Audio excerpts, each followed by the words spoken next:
I could go back in time and change anything about my daughter's life, like this would be it. And I'm only saying that because hindsight is 2020. At the time, we made every decision just out of our love and also seeking the advice from medical professionals. But this is the one thing that I just feel like I'm hard on myself about. And I think it's because it just replays in my brain so often. And I wish it didn't. All of this has to do with the first feeding tube that we got Poppy. Right after we got her diagnosis, our pediatrician was doing a lot of research. And he said, you know what? Like, Poppy's feeding issues are not going to get better. I think we should start planning for a feeding tube sooner than later, which we really appreciated because all of that takes a while. We had to go meet with a gastroenterologist, a stomach doctor, and that doctor then set us up with a surgeon. So with those two medical professionals, we came up with a game plan. There were 3 things we were going to do in this feeding tube surgery. The first one is we wanted to tighten the top of her esophagus. Wait, is that what it is? Wherever the stomach connects to the throat. I don't know what that is. Anyways, they wanted to tighten that, make the hole smaller so that the acid reflux wouldn't bother Poppy so much. The second one is we were just going to put in a stomach feeding tube. And then the third one, they weren't sure if they needed to do this one or not. Open up. So we were going to tighten the top of the stomach and maybe open up the bottom of the stomach so that her food could flow into the intestines more easily. But that's a really risky thing to do. So they did not want to do that unless we needed to. Again, before we could do surgery, we had to do a couple tests to make sure Poppy needed all of this stuff.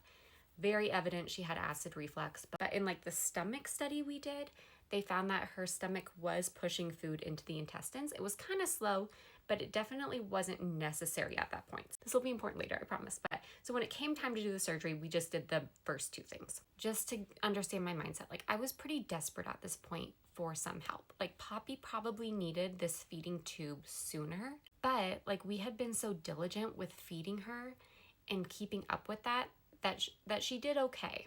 Besides the pain of the acid reflux. That was the main reason I wanted her to have this surgery, is because I knew she was in pain with the acid reflux. So anyways, we went into the surgery. We had heard really positive things about this surgery. Again, I think it's a pretty like easy one for kids, but it wasn't for Poppy.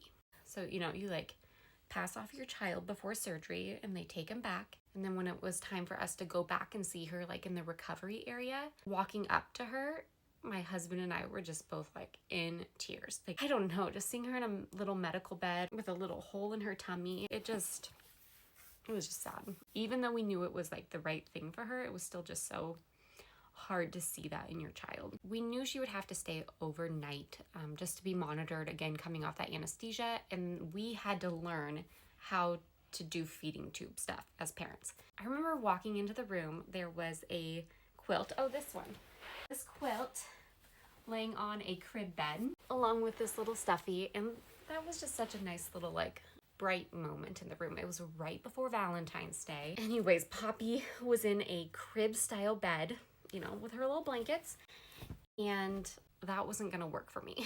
I wanted to be with Poppy, so I immediately, while she was still like recovering and asleep and just resting, I asked our nurses, I was like, can we switch out her bed to be an adult size bed so that we can lay with Poppy? They were super hesitant about that. For good reason, you know, they were like, we don't normally do that with kids her age because if she rolls out of the bed, that is a huge liability. And we told them, like, you guys, Poppy has never rolled a day in her life. Like, if she rolled out of bed, that would be not only a miracle, but we'd probably be like cheering her on, you know what I mean? So anyways, after they understood, they brought us a bed so we could lay with Poppy. Once Poppy started waking up, it was very evident how uncomfortable she was and how much pain she was in. So immediately my husband and I were like, oh, grab the pacifier, because again, this girl's pacifier queen. That was like her favorite thing in the world.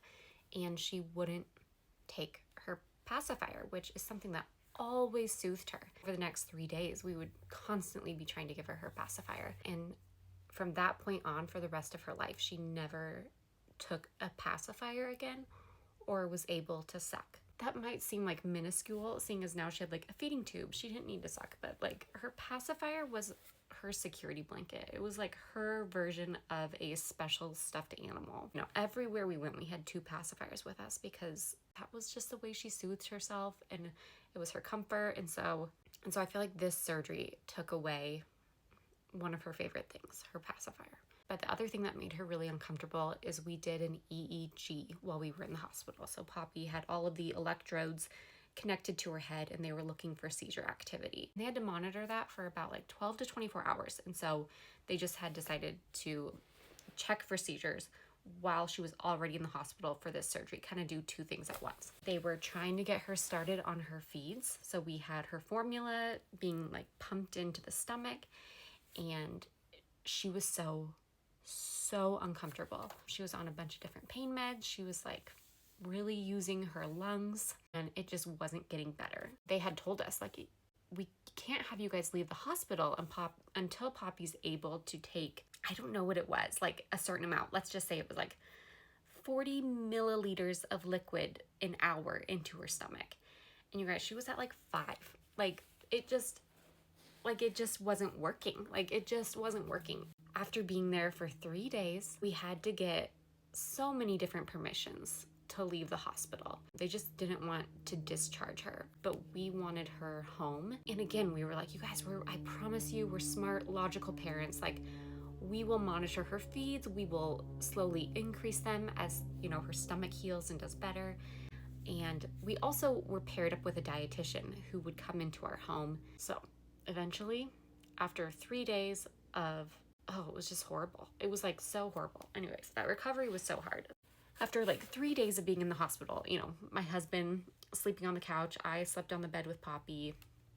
We got to go home, and putting Poppy in her car seat after her being stuck in that bed with the electrodes and just sweat from crying. Oh my gosh, you guys, she was just so happy to be in that car seat and headed home. She was so happy. Once we got home and we're pumping food into Poppy's stomach 24/7, like we couldn't stop because such little amount of food was going into her stomach each hour that we had to run her feeding tube 24/7.